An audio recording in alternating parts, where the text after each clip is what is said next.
Speaking of celebrity coaches, we just mentioned him, Deion Sanders. He got Liberty transfer Kaidon Salter to sign with Colorado. This is a guy who was a high recruit, had a very brief stint at Tennessee before spending the last 4 years at Liberty. One of the most coveted players in the transfer portal. 1,800 yards last year, 15 touchdowns, 500 rushing yards, 7 touchdowns on the ground as well. Obviously, they bring in Juju Lewis. We saw him getting the keys handed to him by Kaidon Sanders in that photo shoot before he flipped his commitment. What are your thoughts on Deion landing another quarterback, maybe some insurance for a young quarterback coming in? Yeah, the passing the keys recruiting picture optically a little bit tough, but I think Julian Lewis obviously understood wherever I go, whether it be USC, whether it be Colorado, where it be somewhere else, I'm gonna have to compete for my job throughout the course of fall camp and so on and so forth, and be the dude. So Kaidon Salter's coming in, obviously played a lot of football. You got to win that job. I think Julian Lewis obviously from what our people here at On 3 believe, is more than poised to play at the collegiate level next year. So we'll see if he's able to win that job. But from a Colorado perspective, you and I agree, this is smart by Deion Sanders. To mortgage your momentum of 2025 on a true freshman quarterback, not to say anything of Julian Lewis, just independent of him, a guy who's never played college football before. If for whatever reason he's not able to hit the ground running and have the success you want to have, you have other options that you can go to and have be your guy. So I'm curious to watch that quarterback battle, especially during the camp season. Because Kaidon Salter now, I said this, Kato, before John Mateer jumped into the portal, I was like, dude, give me Kaidon Salter as QB1. Got a lot of pushback, I understand, but production, mobility, experience, all those things, I'm like, those are invaluable. We've seen that now pay dividends for a Curtis Rourke at Indiana. Now, Kaidon Salter hasn't played 6 years of college football, but I think the point stands. It's a good move to have insurance at quarterback, regardless of who you are.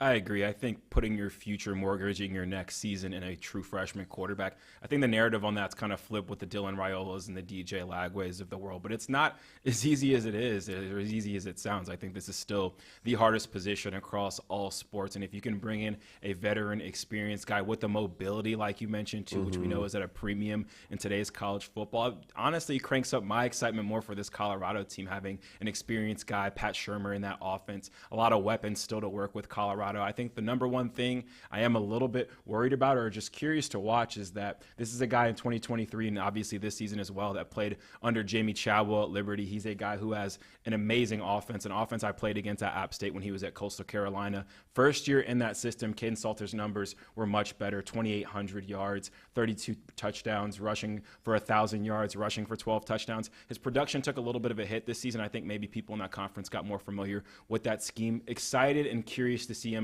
in another scheme and to see if it works out for him for sure. I mean, how many times have we seen now, Cato, this trend of, hey, playing early, not a bad thing, but in some respect, you could argue it's overrated. And I'm not telling you that's the case for Julian Lewis, but we're seeing Dante Moore. He wants to play as a true freshman, big factor in where he goes to school at UCLA, has a year under his belt, doesn't go how he wants it to go, and he's like, you know what, maybe I need to sit a year. Same deal with Michael Van Buren. Now, those are transfer situations. I'm not implying Julian Lewis has to leave Colorado, not in the slightest. But what I am saying is this could be the best thing to happen to Julian Lewis in terms of his maturation. Go sit behind a Kaidon Salter if it ends up being that way where you're not able to win the job outright, from game one. Go learn from a dude who's played a lot of college football, who's seen a lot of defenses, and knows how to prep during the week. Julian Lewis is going to have his time at Colorado. Very, very clearly. He will have his time. He'll have his run rate at Colorado. I think it's more important to be ready for that than to get it early and have 4 years to go and ball. I think the having the right kind of years for him, I would imagine, are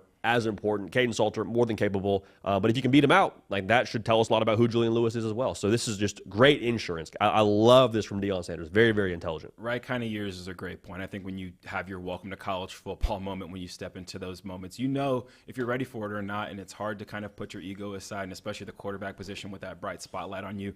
Being able to develop in the shadows, man, it's getting a little underrated now, but I'm still excited for Colorado and Juju's future for sure at that program.